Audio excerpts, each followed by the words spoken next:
오늘 25장 말씀을 통해서 다윗 아내를 얻다라는 다윗 이야기 6번째 이야기를 말씀을 드리도록 하겠습니다. 먼저 25장이 다윗 이야기에서 차지하는 그 위치에서 갖는 의미가 무엇인가에 대해서 말씀을 드리고 시작하는 것이 필요할 것입니다. 왜냐하면은 뜬금없이 25장이 갑작스럽게 툭 튀어나온 듯한 그러한 느낌을 가지는 본문일 수 있습니다. 이런 걸 우리가 문학적으로 보면은 막간이다 이런 것일 수 있거든요. 그리고 우리가 막간을 이용해서 뭘 한다 이런 것. 이 25장이 그런 역할일 수도 있습니다.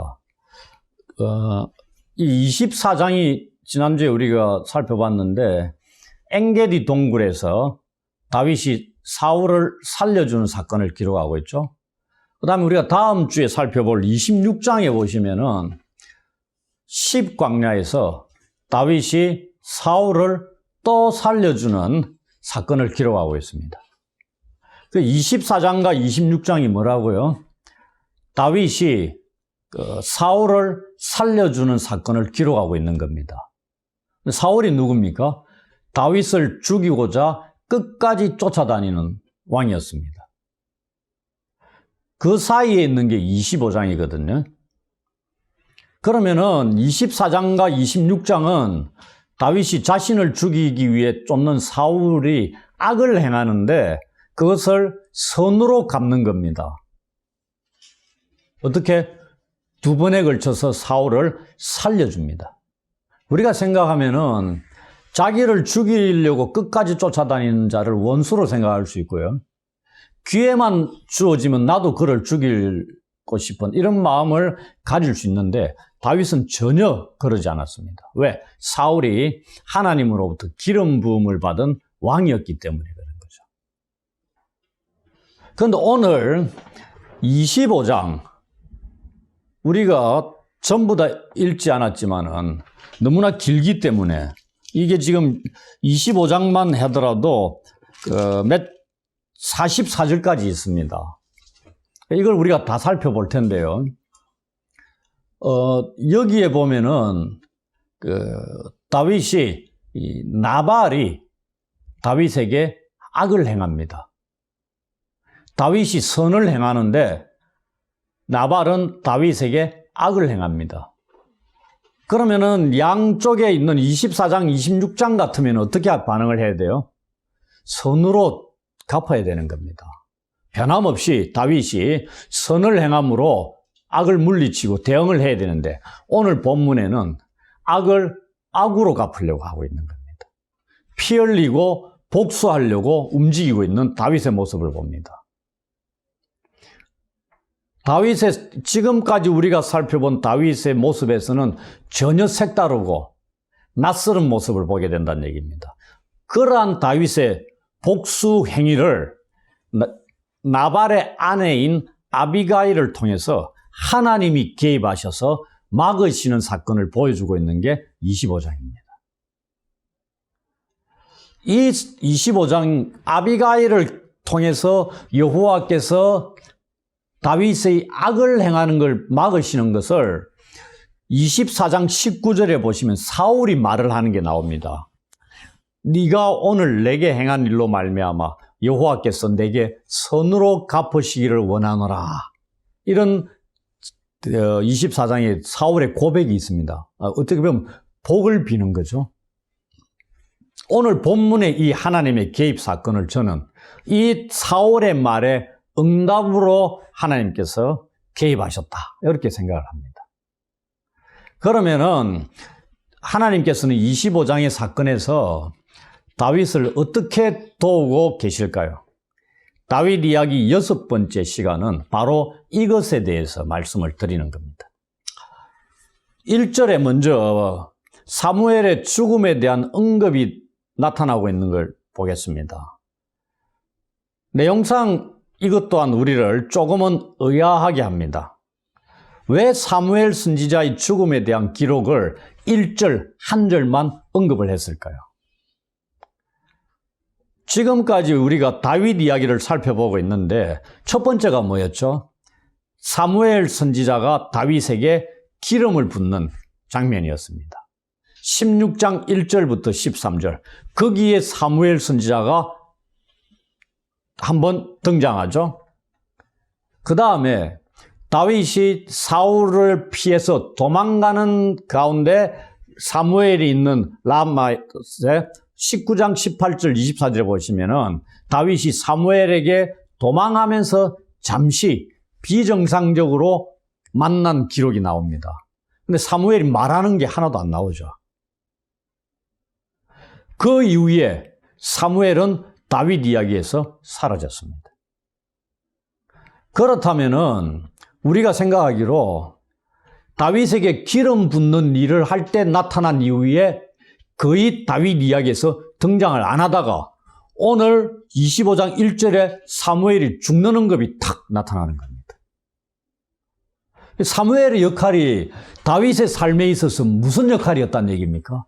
기름 부어서 이스라엘의 차기 왕으로 세우는 그 일이 사무엘의 사역의 거의 마지막일 수 있다는 얘기입니다. 놀라운 거 아닙니까? 그런데 그때부터 죽음이 기록되어 있는 25장까지 기간이 약 8년 정도 흘렀습니다. 이 8년 중에 사무엘이 이스라엘을 위해서 하는 일이 거의 없습니다.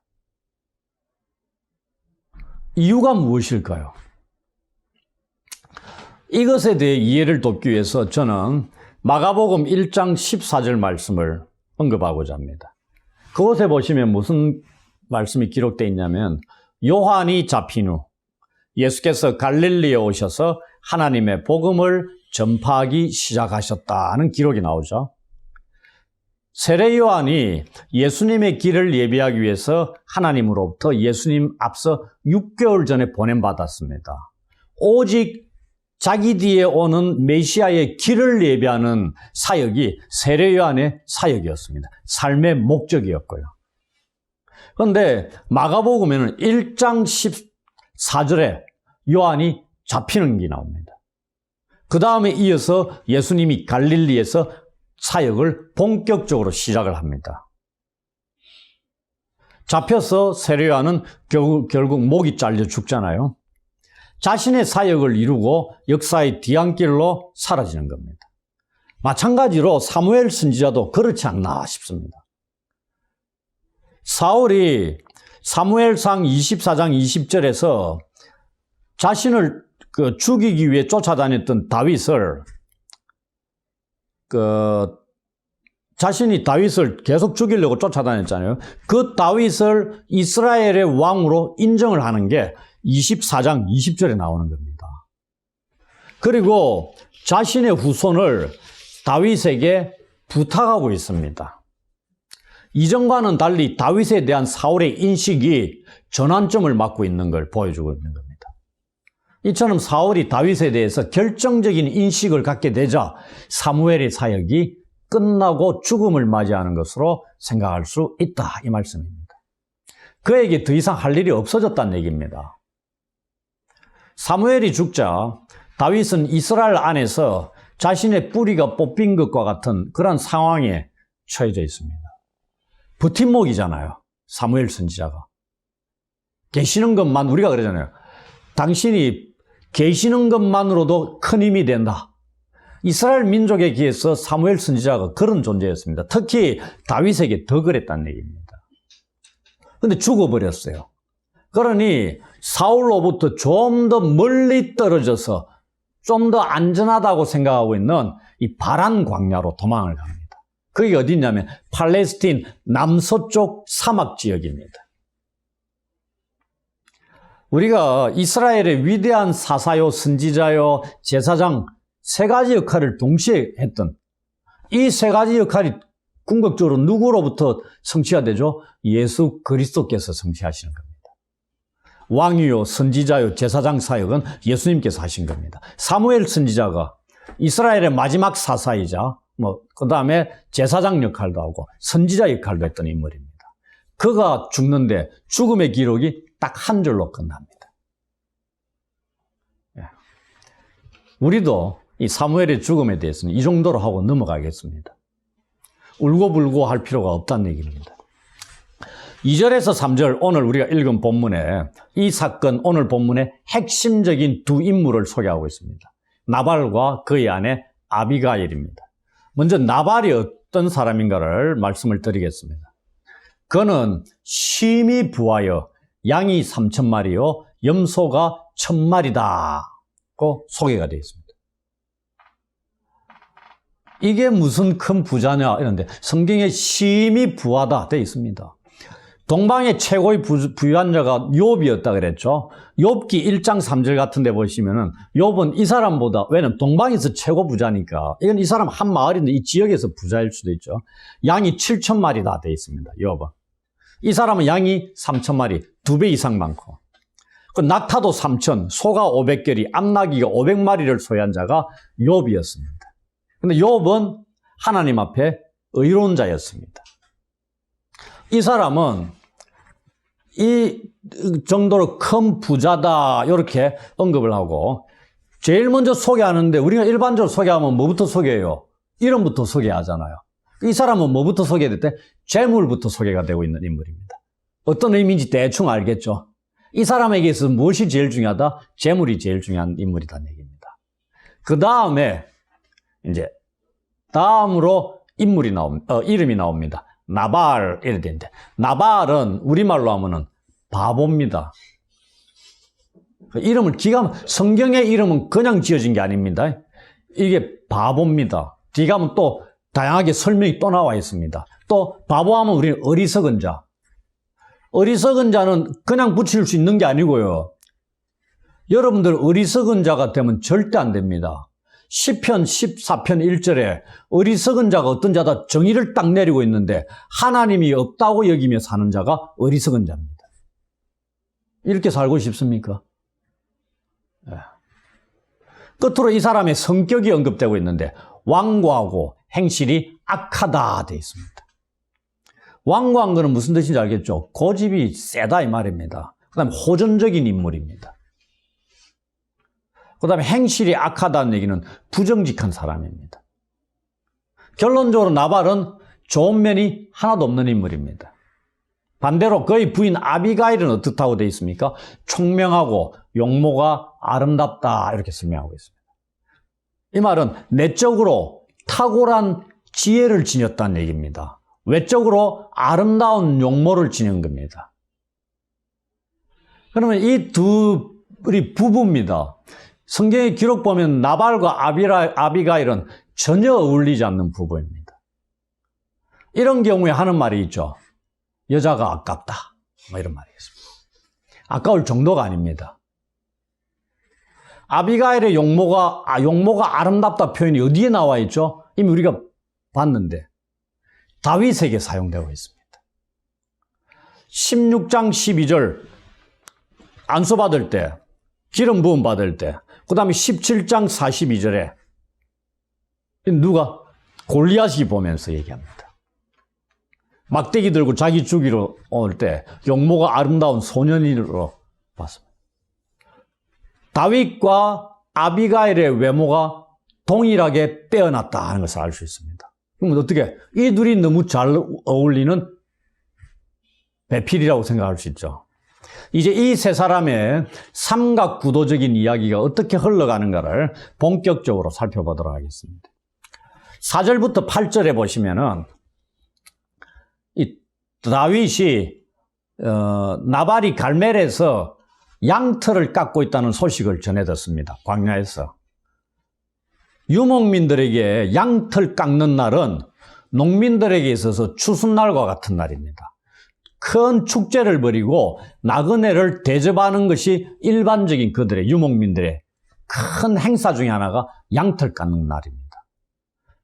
이에 다윗이 소년 10명을 나발에게 보내면서 나발의 목자들이 양 지키는 동안에 다윗의 사람들이 밤낮으로 그들을 지켜줬다는 것, 그것을 알려줍니다. 그러면서 우리가 그러한 도움을 줬으니까 이 양털 깎는 축제의 날에 먹을 것도 풍요로울 텐데 우리에게 양식을 좀 주셨으면 한다. 이렇게 부탁을 하러 소년들을 보냈다 이 말입니다. 뭐라고 표현하죠? 우리가 좋은 날에 왔은즉 내 손에 있는 대로 네 종들과 내 아들 다윗에게 주기를 원하노라. 자기 자신을 다윗이 지금 뭐라고 표현하고 있어요? 아들로 표현하고 있습니다. 그 말은 나발로부터 아버지가 아들에게 베푸는 것 같은 은혜와 사랑을 기대하고 있다는 표현입니다. 충분한 보상을 기대하고 다윗이 보낸 소년들의 부탁을 듣고 나발이 어떻게 반응을 했느냐. 그 다음 9절부터 11절에 보시면은 다윗의 사환들에게 이 말을 부탁을 듣고 나발이 입에서 나온 대답이 뭐죠? No 였습니다. 나발은 두 가지 이유를 들고 있습니다. 하나는 다윗에 대한 이유고요. 또 하나는 물질에 대한 겁니다. 나발은 사울이 다윗을 쫓을 때 불렀던 칭호를 씁니다. 이새의 아들 이렇게 부르고 있습니다. 자, 이 이새의 아들은 존경의 표현이 하나도 없고요. 경멸적이고 무시하고 이런 칭호였습니다. 그리고 뭐라고 표현하고 있냐면요. 주인에게서 도망쳐 나온 종으로 여기면서 모욕을 하고 있습니다. 자, 그러니까 도망쳐 나온 종인다는 얘기입니다. 다윗을. 그러니 두 번째 물질에 대한 것. 그러한 어디서 왔는지 알지도 못하는 자들에게 내 떡과 내 물과 내 고기를 준다는 것 말도 안 된다. 그렇게 해서 단호하게 그 성격대로 거절하고 있는 겁니다. 그 성격이 어떻다고요? 완고한 성격이다 돼 있잖아요. 자기의 것 철저히 아끼는 겁니다. 줄만한 자가 안 된다는 얘기죠. 이런 자에게 줄 수 없다는 얘기입니다. 그런데 나발은 어디서 왔는지도 알지 못하는 자들에게 내 물질을 줄 수 없다 돼 있잖아요. 그러면은 다윗이 나발의 목자들을 밤새도록 보호하며 지켜줬던 그 행위는 뭐죠? 왜냐하면 다윗도 다윗에게 나발의 목자들 알아요, 몰라요? 그들이 어디서 왔는지 처음부터 다 알고 지켜줬습니까? 아니다는 얘기입니다. 다윗의 본성이다는 얘기입니다. 목자들을, 자기도 목자 출신이잖아요. 그러니 그 위험한 것 속에서 보호하고 도와줬다 이 말입니다. 똑같은 거잖아요. 다윗은 어디서 왔는지도 알지 못하는 자들에게 밤새도록 보호자 역할을 했는데 나발은 어디서 왔는지 알지도 못하는 자를 축제의 날에 나그네를 충분히 대접하고도 남을 부를 갖고 있는 자가 대접하는 걸 단호하게 거절했다는 얘기입니다. 극단적인 행위가 대비되고 있는 거죠. 이런 자입니다. 나발은. 이제 12절 13절에 보시면 나발의 노란 답을 듣고 소년들이 돌아가서 다윗에게 자세하게 전달합니다. 그 말을 듣자마자 바로 다윗이 자기 사람들에게 각기 칼을 차라 하고 400명 가량을 데리고 나발을 치러 바로 올라갑니다. 나발과 그 집의 남자들을 죽이러 가는데 400명의 칼창 군사들을 필요로 하다. 과연 필요합니까? 너무 과한 반응이라 생각 안 합니까?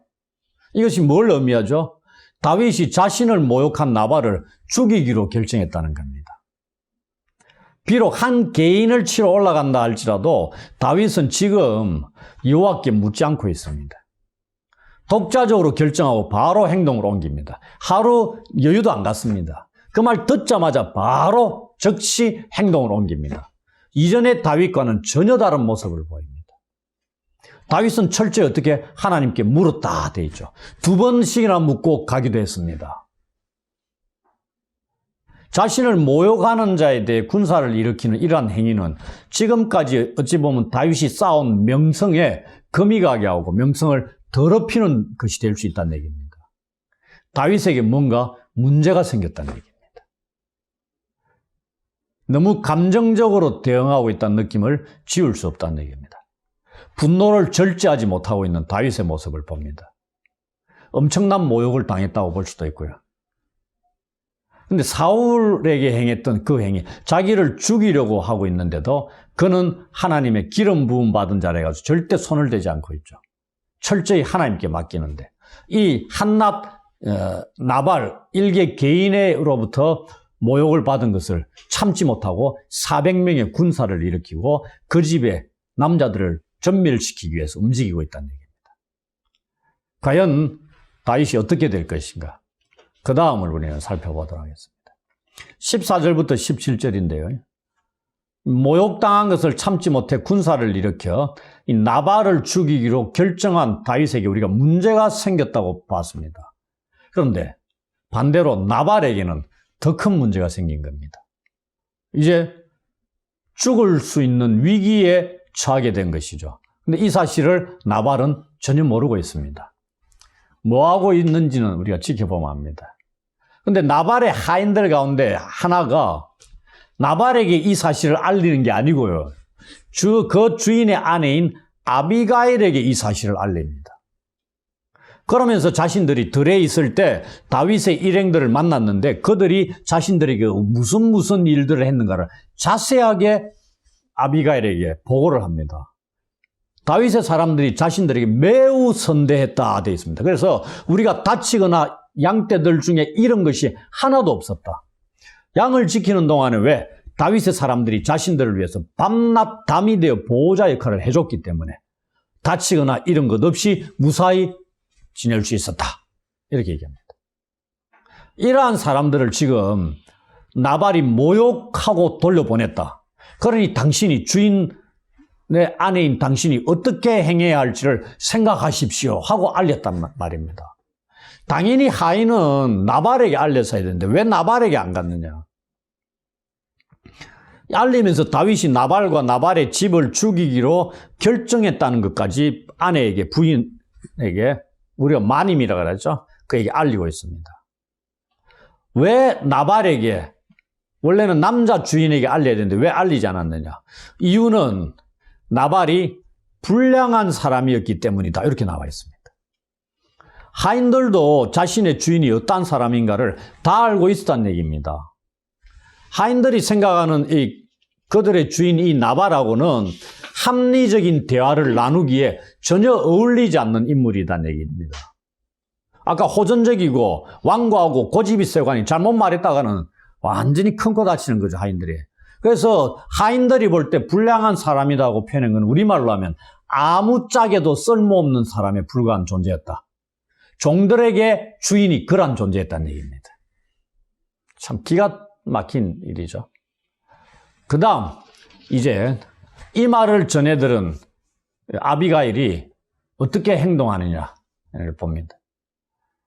이 18절에서 22절까지 나오는데요. 말을 듣자마자 아비가일이 급히 돼 있습니다. 이 25장에 급히라는 단어가 4번이나 나옵니다. 여기 하고 그 다음에 23절, 34절, 42절 이렇게 4번에 걸쳐서 급히라는 말이 나옵니다. 이 급히 음식들을 준비해서 나귀들에게 싣고 남편에게 말도 안 하고 소년들을 앞세워 다윗에게로 갑니다. 나귀에 실은 음식들 목록을 한번 보십시오. 떡이 200덩이, 포도주가 2가죽 부대, 잡아서 요리한 양이 5마리, 볶은 곡식이 5세야. 우리 쪽으로는 한 100리터가 조금 더 됩니다. 100리터. 금포도 100송이, 무화과 뭉치 200개입니다. 이걸 어떻게 급히 준비했다는 얘기예요.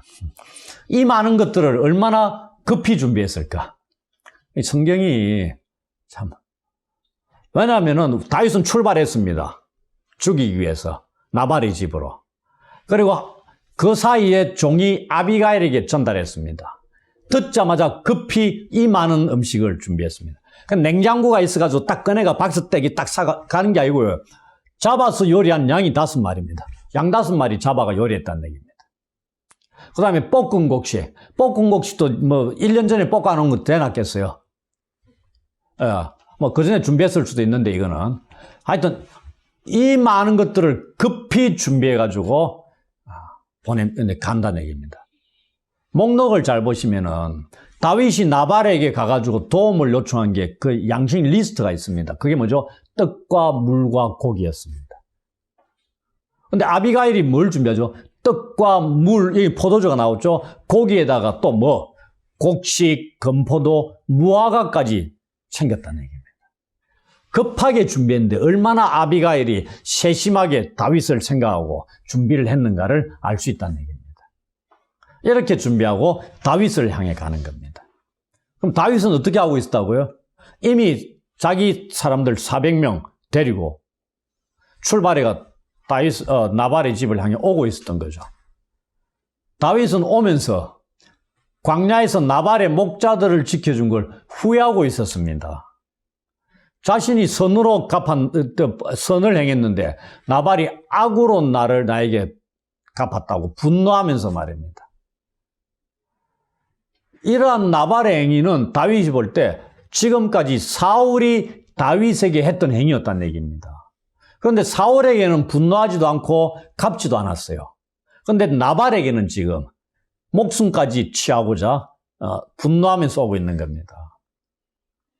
가면서 그는 뭐라고 얘기하냐면 속으로 나발에게 속한 남자 가운데 한 사람이라도 아침까지 남겨두면 하나님은 다윗에게 벌을 내리시고 또 내리시기를 원하노라고 맹세하고 지금 분노하면서 가고 있습니다. 이 맹세의 내용은 열왕기 상하에 많이 나옵니다. 전쟁을 치를 때 씨를 말리고 전멸시키는 이러할 때 쓰여지는 표현입니다. 다윗이 얼마나 분노에 차 있었는가를 알 수 있는 겁니다. 우리는 전혀 다른 새로운 다윗의 모습을 지금 보고 있습니다. 그 다음 이 본문의 핵심 중에 핵심이라고 볼 수 있는 다윗을 만난 아비가일이 다윗에게 말하고 있는 말의 내용입니다.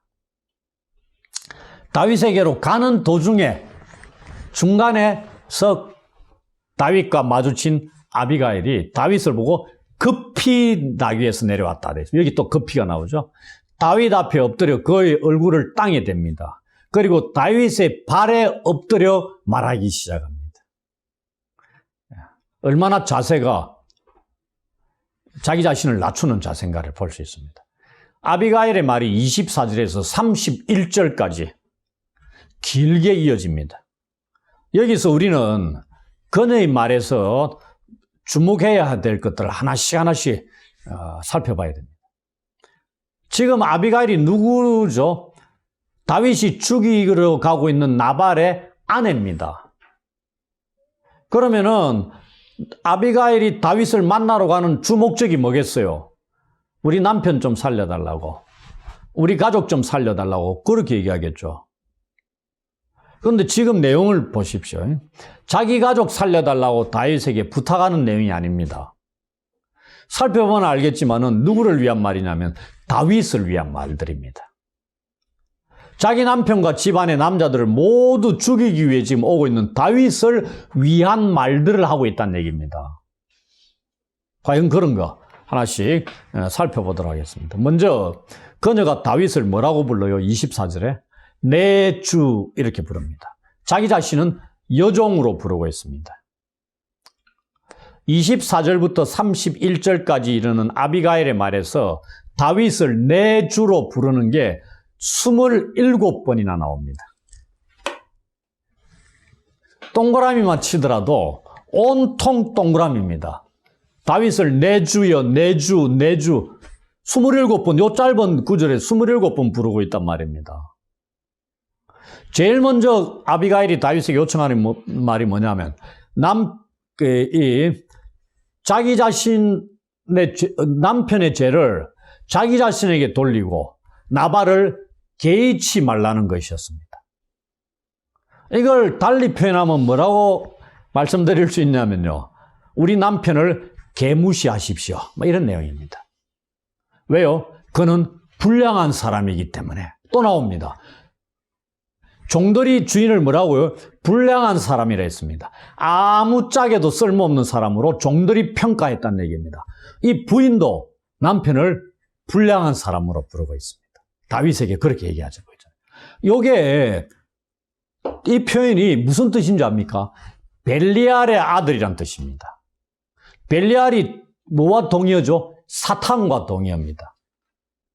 사탄의 아들입니다. 아까 바보란 뜻을 가지고 어리석은 자란 뜻을 가지고 있죠. 벨리알의 아들이란 뜻입니다. 그리고 미련한 자이기 때문입니다. 이렇게 얘기합니다. 한마디로 바보입니다. 우리는 바보이라 하면서 긍정적인 표현을 쓰면서 바보라는 말을 쓰죠. 성경에서 우리가 오늘 본문에서는 바보는 절대 긍정적인 의미가 없습니다. 나발과 같은 자가 바보입니다. 이러한 자를 죽여서 피를 흘린다는 게 오히려 다윗의 손을 더럽히는 것이라고 알려주고 있는 겁니다. 누구를 위한 말이죠? 다윗을 위한 말입니다. 아무짝에도 쓸모없는 자에게 당신의 손을 대가 피 흘릴 이유가 뭐가 있느냐 이 말입니다. 당신이 누구냐? 그 다음 나옵니다. 그러한 분이 왜 하찮은 일에 피 흘리고 손을 대느냐 이 말입니다. 지금 자신이 다윗에게 요청해가지고 나발을 죽여 피 흘려 보복하는 것을 막고 있는 겁니다. 이게 누가 하시는 거라고? 살아계신 여호와께서 하시는 일임을 26절에 이 여인이 알려주고 있는 겁니다. 놀라운 거 아닙니까? 나발의 아내가 다윗의 피 흘리는 그 행위를 여호와께서 자기를 보내가 막아주고 있는 것이라고 알려주고 있다 이 말입니다. 다윗이 알았어요? 몰랐어요? 다윗도 몰랐다는 얘기입니다. 이 순간에는. 누구만 알았다? 아비가일만 알았다는 얘기. 그래서 총명하다, 지혜롭다고 얘기한 겁니다. 비록 나발과 같은 자의 아내로 살고 있었지만. 그리고 다윗의 원수들과 다윗을 해하려 하는 자들은 전 나발과 같이 저주받게 되기를 원한다고 덧붙이고 있습니다. 자기 남편처럼 저주받게 되기를 원하고 있다는 얘기입니다. 당신을 해하려고 달려드는 원수들과 같은 자들은 다 죽임을 당하게 되리라는 얘기입니다. 그들을 하나님께서 친히 치신다는 것을 신뢰하고 있다는 얘기입니다. 누가? 아비가일이. 그리고 이 말을 하고 가져온 그 많은 음식들, 이걸 예물로 표현하고 있죠. 이거는 신하들이 왕에게 바치는 곡물 같은 그런 의미입니다. 그 복된 선물 같은 이런 거로 해당되거든요. 예물을. 소년들에게 주기를 원하고 자신의 허물을 또 한 번 용서해달라고 부탁합니다. 죄는 남편이 지었는데 아내가 남편에게 왔을 때 남편이 행했던 행위 때 아내가 그 자리에 없었습니다. 자기는 모르는 일인데 남편의 모든 악한 행위를 자기한테 돌리고 용서해달라고 하는 겁니다. 그걸 지금 아비가일이 하고 있습니다. 다음으로 아비가일이 놀라운 말을 입 밖에 내고 있습니다. 이런 말을 어떻게 할 수 있을까 싶을 정도로요. 여호와께서 다윗을 위하여 든든한 집을 세우실 것을 말하고 있습니다. 그게 어디에 나와 있죠? 28절에. 이게 어느 정도 놀라운 말이냐면요. 이 말이 사무엘하 7장 11절에서 16절. 나단 선지자가 다윗에게 와서 하나님의 뜻을 전달할 때 나오는 겁니다. 그리고 그 유명한 사무엘하 7장 14절이 나단의 신탁의 핵심이라고 하거든요. 다윗의 아들이 하나님의 집을 세우실 것이다. 그리고 당신의 왕위를 영원토록 경고케 한다. 누구요? 다윗의 후손으로 오실 메시아를 나단 선지자를 통해서 알려주고 있는 겁니다. 그 내용과 비슷한 걸 이 아비가일이 지금 얘기하고 있다 이 말입니다. 이 한 여인이 그것도 다윗이 지금 죽이고자 하는 나발의 아내 아비가일의 입을 통해서 말해주고 있는 겁니다. 아비가일이 이걸 어떻게 알았을까요? 아비가일이 다윗을 뭐라고 불러요? 여호와의 싸움을 싸우는 자다 이렇게 부르고 있습니다. 당신은 한 개인의 싸움이 아니고 여호와 하나님의 싸움을 대신 싸우는 자다 이렇게 표현하고 있습니다. 하나님의 전쟁을 치르는 자다 이 말입니다. 그리고 다윗에게서 악한 일을 찾을 수 없다는 것을 근거로 들면서 얘기를 하고 있는 겁니다.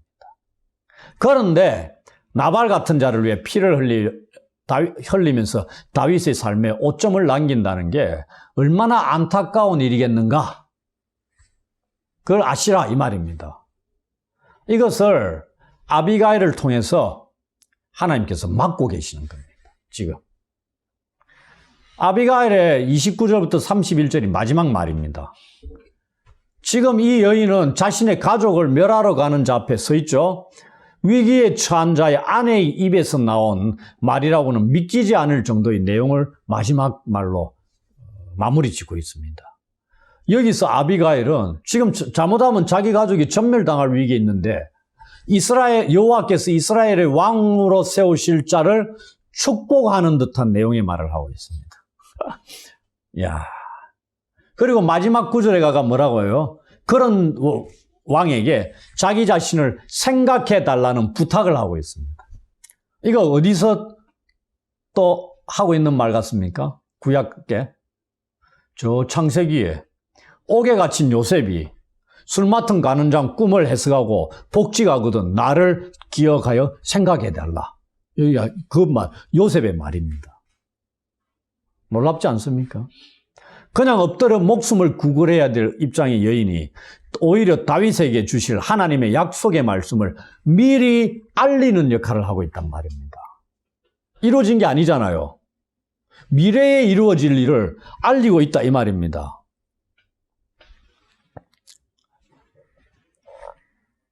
그렇게 세워질 왕이 하찮은 자 하나를 위해서 아무짝에도 쓸모없는 자라고 얘기하잖아요.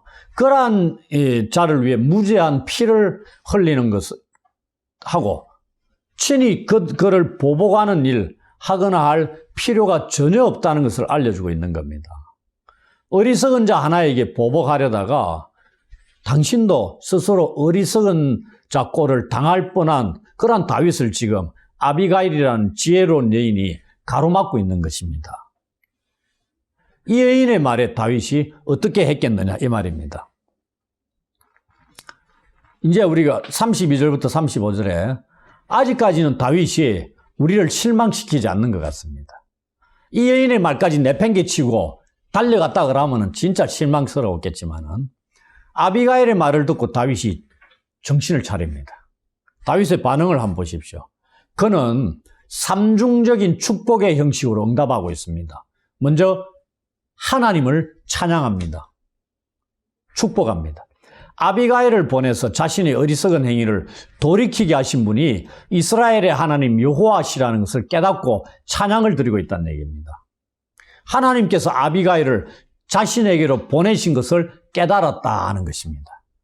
두 번째, 아비가일의 지혜를 축복합니다.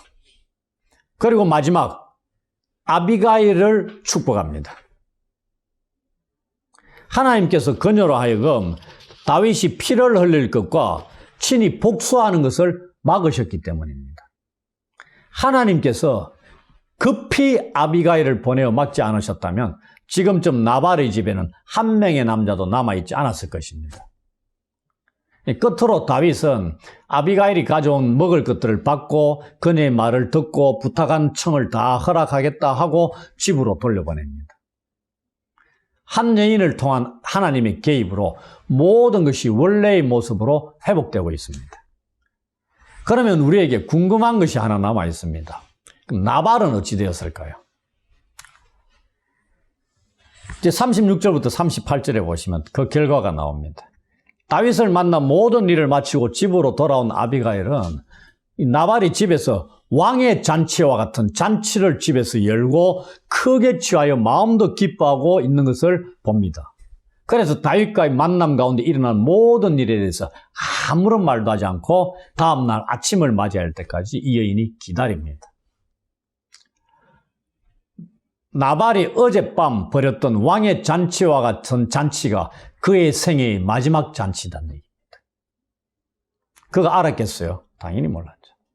술에서 깬 나발에게 아내가 어제 일어난 모든 일들을 알려줍니다. 그랬더니 나발이 낙담하여 몸이 돌과 같이 되었다.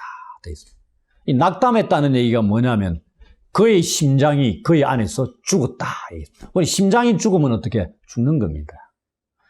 공동번역에는 뭐라고 되냐면 그가 실신했다 이렇게 되어 있습니다.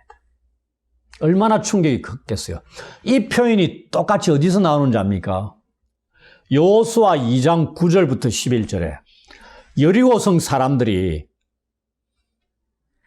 겪었던 그 반응입니다. 정탐꾼을 보냈는데 누구 집에 들어갔다 그랬어요? 기생 라합의 집에 있을 때 라합이 여리고성 사람들이 여호와께서 홍해를 가르고 아모리인의 두 왕 시온과 옥에게 하신 일들을 듣고 그들이 마음이 녹았고 정신을 잃었다. 이렇게 정탐꾼들에게 알려줍니다. 여리고성 사람들은 소문만 듣고 이래 돼버렸다 이 말입니다. 이 사건이 얼마나 놀라운 사건이냐 이 말입니다. 홍해를 가른 게. 근데 이스라엘 백성들은 홍해를 가르고 건너오더라도 또 불평불만하고 이래 지내죠. 근데 저 멀리서 이스라엘 땅에 출입구인 여리고성 사람들은 그 소문 듣고 기절초풍해가지고 마음이 녹고 실신할 정도로 충격을 먹었다 이 말입니다. 그러니 문을 꼭꼭 걸어 잠그고 있는 거죠. 그러니 난공불락과 같은 그 성은 하나님만이 무너뜨릴 수 있었습니다. 그래서 하나님의 방법으로 무너지는 거죠. 여호수아가 전쟁을 해가 여리고성을 함락할 수 있었겠습니까? 장담하기 어려워요.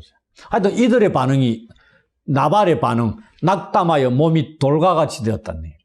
그리고 열흘이 지난 때쯤에 여호와께서 나발을 치심에 그가 죽었다 되어 있습니다. 열흘 동안 나발이 몸이 굳고 뻗어 있으면서 무슨 생각이 했겠어요? 내가 다윗에게 제대로 하지 못해가 이 모양 이 꼴이 됐구나. 이래서 후회하면서 죽어갔을 수도 있겠죠. 뭐 아닐 수도 있겠고. 어리석은 자라고 돼 있죠. 그 다음 크게 부했던 자라 돼 있습니다. 그가 나발이 죽습니다. 하나님이 치셔서. 우리는 이 나발의 모습에서 누가복음 12장에 나오는 어리석은 부자의 모습을 떠올릴 수 있습니다. 그에게 하나님이 뭐라고 하시냐면요. 어리석은 자여, 오늘 밤에 내 영혼을 도로 찾으리니 그러면 내 준비한 것이 누구의 것이 되겠느냐 이렇게 되어 있습니다. 이게 바로 나발과 다윗에게 그대로 적용됩니다. 나발이 어리석은 자잖아요. 그러면 네가 준비한 것이 누구의 것이 되겠느냐? 나발의 모든 소유 누구께 되겠어요? 다윗의 것이 되죠. 이걸 훗날에 이 나발이 거느렸던 그 지역 영토 부 이게 다윗이 왕이 되고 난 뒤에 이 부와 영토와 영향력이 헤브론 지역에서 다윗이 통치하던 시기가 있었습니다. 그 통치하던 시기에 정치적이고 경제적인 근거를 확보할 수 있었던 그 터전이 바로 나발의 이 부, 영토, 영향력이었다. 이렇게 평가하게 됩니다. 나발이 쇠가 빠지게 준비해가지고 누구한테 줬다고요? 다윗에게 준 겁니다. 그런 겁니다. 어리석은 자가 되면 부를 누려봐야 한 방에 훅 갈 수 있다는 얘기입니다. 하나님이 하신다는 얘기죠. 나발은 자기의 부가 하나님으로부터 왔다는 것을 결코 깨닫지 못했다는 얘기입니다. 그러니 다윗을 대접하지 않았다는 얘기입니다. 하나님의 기름 부음 받은 자를 모욕한 불량한 사람이자 어리석은 바보 같은 나발을 하나님께서 친히 죽이심으로 다윗이 모욕당한 것을 하나님께서 친히 복수해 주셨다는 겁니다. 하나님께서 다윗의 모욕당함을 갚아주셨다는 거죠. 우리는 하나님께서도 당신께서 기름 부으신 자가 불량한 자에게 모욕당하는 것을 용납하지 않으신다는 것을 알 수 있습니다. 우리는 하나님의 백성으로서 세상에서 모욕을 당할 수도 있어요. 그때 우리 대신 갚아주시는 하나님을 신뢰해야 됩니다. 우리가 분노하고 보복할 생각해서는 안 되고요. 그분이 갚아주실 것을 기대해야 되고요. 우리의 손에 피를 묻혀서도 안 된다는 얘기입니다. 그리고 친히 보복하려고 해서도 안 된다는 것을 기억해야 합니다. 우리 스스로 피 흘리고 보복하는 것을 하나님께서도 원하지 않으신다는 것도 알아야 합니다. 하나님께서 친히 하신다는 것을 기억해야 됩니다. 이제 나발이 죽었으니까 이 이야기가 끝났을까요? 결코 그렇지 않습니다. 이제 아주 중요한 것이 마지막으로 하나 더 남아 있습니다. 그것이 무엇일까요? 다윗 이야기의 6번째 것의 중심축의 하나에 해당되는 것이 우리에게 남아 있습니다. 그게 39절에서 42절입니다. 나발이 죽었다는 소식이 다윗에게도 전해집니다. 그러자 다윗은 나발에게 자신이 당한 모욕을 대신 갚아주셔서 자신이 악한 일을 하지 않게끔 막으신 여호와를 찬양합니다. 하나님을 축복한다는 얘기입니다. 하나님께서 나발을 죽이신 것은 나발의 악행을 그의 머리에 되돌리신 것이라고 다윗은 고백하고 있습니다. 이어서 다윗은 아비가일을 자기 아내로 삼으려고 사람을 보냅니다. 이 말을 들은 아비가일은 몸을 굽혀 얼굴을 땅에 대고 내 주의 여종은 내 주의 전령들의 발 씻길 종이니이다 하고 말을 한 후에 급히 일어나서 다윗의 전령들을 따라가 다윗의 아내가 됩니다. 여기에 마지막으로 급히가 또 나옵니다. 주저안한다는 얘기입니다. 이리하여 나발의 아내였던 아비가일이 다윗의 아내가 됩니다. 용모가 아름다운 아비가일이 역시 용모가 아름다운 다윗의 아내가 됩니다. 자기 짝을 찾아갔다고 볼 수 있죠. 하나님께서 나발의 사건을 통해서 다윗에게 총명하고 지혜롭고 아름다운 아내를 허락하신 것입니다. 그 어느 누가 이 사건 통해서 다윗이 아내를 얻게 되리라고 생각이나 했겠습니까? 하나님의 하시는 일이 이렇습니다. 우리의 생각을 훨씬 뛰어넘는다는 것입니다. 이스라엘의 위대한 왕이 될 다윗의 지혜롭고 아름다운 아내는 이렇게 해서 다윗에게 주어지고 있습니다. 저는 생각하기를 이 나발 사건은 다윗에게 그에 걸맞는 짝을 지어주기 위한 하나님의 다윗의 아내 만들기 프로젝트 안에서 벌어진 일이 아닌가 그런 생각을 갖습니다. 나발은 기껏해야 다윗 이야기의 본문에 들어올 수도 없는 각주에 지나지 않는 인물이라는 얘기입니다. 각주가 뭔지 알죠? 본문 밑에 조그만하게 토를 다는 그것에 불과한 겁니다. 나발이. 그런데 어울리지 않는 아내를 데리고 있었다는 얘기입니다.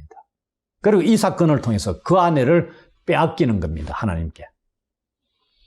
그러한 사건으로 저는 본다는 얘기입니다. 다윗이 나발의 사건을 통해서 아내를 맞이하게 된 이야기를 우리는 이렇게 길게 들었습니다. 그런데 43절, 44절에 보시면은 다윗이 또 한 명의 아내를 맞이합니다. 이번에는 단 한 줄로 설명하는 것으로 만족하고 있습니다. 다윗이 또 이스라엘 아히노암을 아내로 맞았더니 그들 두 사람이 그의 아내가 되니라. 끝. 아히노암에 대한 더 이상의 설명이 없습니다.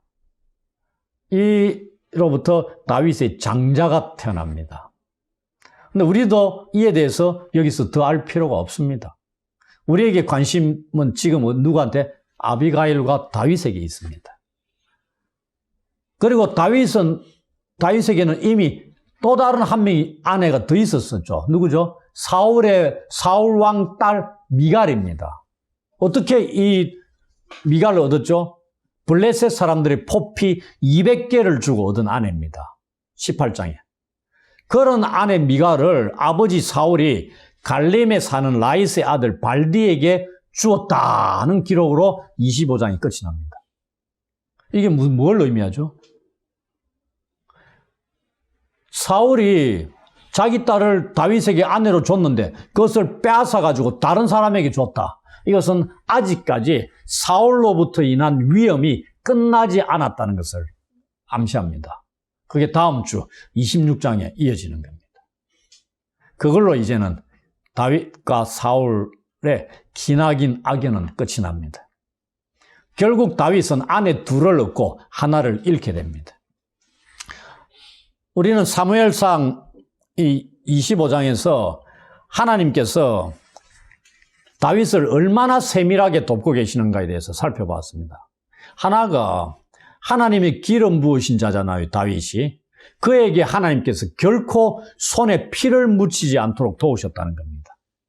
그것도 다윗이 죽이고자 한 나발의 아내를 통해서 말입니다. 이 사건은 복수는 하나님의 것임을 알려주고 있습니다. 마지막으로 이 사건을 통해서 다윗은 총명하고 지혜롭고 아름다운 아내를 얻게 됩니다. 하나님께서 예비하신 자인 아비가일을 통해서 다윗을 위기에서 구해내시고 그녀를 다윗의 아내로 허락하시는 것, 이것이 하나님의 행위였다는 걸 보게 됩니다. 아직 결혼하지 않은 청년들에게는 이 아내를 위한 기도의 본문이 좋은 도움이 될 수 있는 말씀이기도 합니다. 부디 하나님의 도우심을 입어서 지혜롭고 아름다운 아내들을 얻게 되기를 주의 이름으로 축원합니다. 아멘.